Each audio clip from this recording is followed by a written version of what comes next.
సార్వజనీన వయోజన ఓటు హక్కు universal adult franchise భారత రాజ్యాంగ ముఖ్య లక్షణాల్లో ఇది ఒకటి. రాజ్యాంగంలో 326 నిబంధన దీని గురించి స్పష్టం చేస్తుంది. మొదటి సాధారణ ఎన్నికలు 1952లో జరగగా పురుషులతో పాటు స్త్రీలకు కూడా వయోజన ఓటు హక్కు కల్పించారు. కానీ కాలక్రమేణా యువత యొక్క ప్రాధాన్యత పెరగడంతో జయప్రకాష్ నారాయణ్ గారు 1974 సంవత్సరంలో విఎం తార్కిండే సారథ్యంలో ఎన్నికల సంఘంలో కొన్ని మార్పులు సంస్కరణలు చేయవలసిందిగా సూచించారు. తార్కిండే కమిటీ సిఫార్సుల మేరకు వయోజన ఓటుకు వయో పరిమితిని 21 సంవత్సరాల నుంచి 18 సంవత్సరాలకు తగ్గించమని సిఫార్సు చేయడం జరిగింది.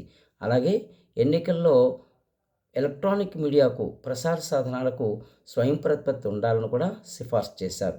ఇలాంటి సిఫార్సులను యువ ప్రధాని శ్రీ రాజీవ్ గాంధీ 61వ సవరణ ద్వారా 1988 డిసెంబర్లో గుర్తించి వయోజన ఓటుకు వయో పరిమితిని 21 సంవత్సరాల నుంచి 18 సంవత్సరాలకు తగ్గించారు.